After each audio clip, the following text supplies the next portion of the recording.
신앙생활을 하다가 시험에 들거나 깊은 침체나 무기력함에 빠졌다면 그것은 대부분 하나님에 대해 잘못 알고 있었기 때문일 경우가 많습니다.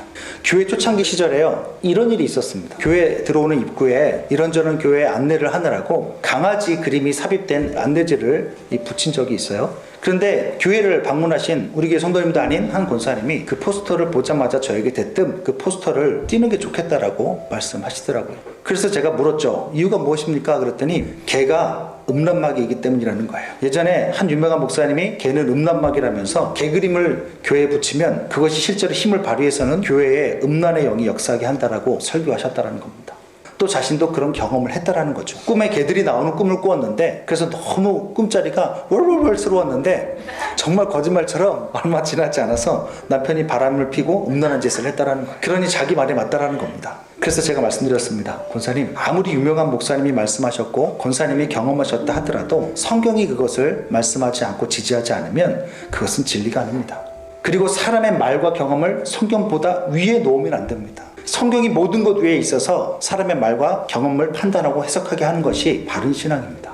그뿐만이 아니에요. 최근 제자반에서 한 성도님을 통해서도 들은 한 대형교회 목사님 이야기는 더 기가 막혔습니다. 그 교회는 일산에 본점이 있으면서 파주에도 지점을 낼 정도로 물질이 충만한 교회인데 그 교회 목사님이 성도님들에게 절대로 산에 가서 산기도를 하지 말라고 하셨다는 겁니다. 그래서 그 이유가 뭐냐? 모든 산에는 용이 있어서 그 용 때문에 기도가 막힌다는 거예요. 그 말을 듣는 제 숨쉬는 기도가 막힐 뻔했습니다. 그렇게 하나님에 대해서 잘못 알고 있으니 개그림 따위나 용을 두려워하고 목사의 저주를 무서워하는 일이 일어나는 것입니다. 사무엘 시대의 이스라엘 백성 역시 그랬습니다. 그들의 잘못된 하나님 지식이 극명하게 나타난 것이 바로 앞장의 블레셋과의 전쟁에서였습니다. 이스라엘은 하나님이 자신들과 함께 하시면 무조건 승리하고 성공한다라는 잘못된 생각에 사로잡혀 있었어요. 마치 드라큘라라는 흡혈귀가 나타나면 십자가와 마늘, 그래서 드라큘라가 한국에 없는 거잖아요. 워낙 마늘을 많이 먹어가지고 십자가 마늘을 들이대면 이긴다고 생각하는 것과 똑같은 겁니다. 이스라엘 역시 하나님의 괴만 들이대면 하나님이 소환되어서 싸워주실 것이기 때문에 반드시 승리할 것이라고 생각한 겁니다. 그러나 결과는 어땠습니까? 이스라엘의 기대와 확신과는 완전히 달랐죠. 이스라엘은 철저히 참패했습니다. 이스라엘 군대 3만 명 이상이 죽었고 여호와의 괴마저도 블레셋에게 빼앗겨버립니다. 그러자 이스라엘 전역이요 집단적으로 시험에 듭니다. 어떻게 하나님의 괴를 앞세운 이스라엘이, 하나님이 함께 하시는 이스라엘이 질 수가 있는가? 그들은 그렇게 여호와의 영광이 이스라엘을 떠났다면서 깊은 침체와 무기력에 빠져서는 심통해하기 시작합니다. 잘 보십시오. 이렇게 하나님에 대해서 잘못 알고 있으니 자신들의 실패를 하나님의 실패로 여기고 하나님의 패배로 여기고 절망해버리는 겁니다. 그러나 사실 여기서 이스라엘의 패배는 사실은 실패가 아니라 오히려 그들을 회복시키려는 하나님의 은혜의 과정이었습니다. 먼저는 그 전쟁을 통해 엘리 제사장 가문 전체를 죽게 하심으로 그들이 더 이상 잘못된 하나님 지식을 이스라엘 백성 가운데 유통하는 것을 멈추게 하신 것이기 때문에 그렇습니다. 그래야 앞으로 이스라엘이 하나님께서 세우신 선지자 사무엘을 통해서 하나님에 대해서 올바로 알아갈 수 있을 것이기 때문이죠. 그런 맥락에서 저는 지금 한국 교회 안에서 나타나고 있는 초대형 교회 목회자들의 최행과 몰락과 추락은 한국 교회가 망하는 징조가 아니라고 봅니다. 그것은 오히려 잘못된 하나님 지식을 끊임없이 생산하는 그들을 하나님이 폐하시고 바른 말씀을 세우시려는 회복의 신호탄이라고 생각합니다.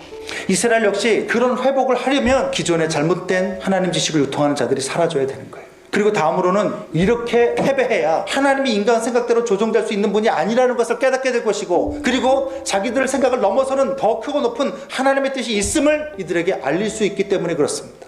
그래서 하나님은 이제 또다시 홀로 놀라운 일을 하시기 시작합니다.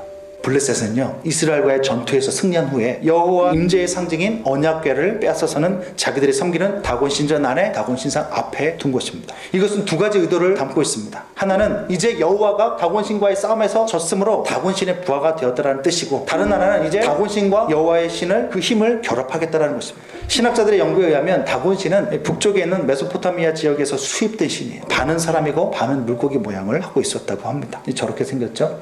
여러분 보시기에 오른쪽이 실제로 발견된 부족이고 왼쪽은 그것을 그림으로 표현을 한 것입니다. 그러나 그 다음날 블레셋 사람들은 놀라운 광경을 목격하게 됐죠. 다곤신이 여호와의 궤 앞에 엎어져서 땅바닥에 얼굴을 박고 있었던 겁니다. 이것은 당시로서는 패배를 뜻하는 것입니다. 당황한 블레셋 사람들은 얼른 이 다곤을 들어가지고 다시 제자리에 가져다 놓죠. 하지만 그 다음날 이들은 더 놀라운 광경을 보게 되죠. 이번에는 다곤의 머리와 두 팔목이 부러져서 문지방 위에 나뒹굴고 있었고 다곤은 몸뚱아리만 남아있는 것을 보게 됩니다. 이것은 당시 블레셋 사람들에게 엄청난 충격을 주게 됩니다. 왜냐하면 이들에게는 문지방에 대한 미신이 있기 때문에 그래요. 여러분, 우리나라에도 문지방에 대한 미신이 있습니다. 예를 들면 문지방에 앉으면 복이 나간다거나 또는 문지방을 밟으면 불길하다거나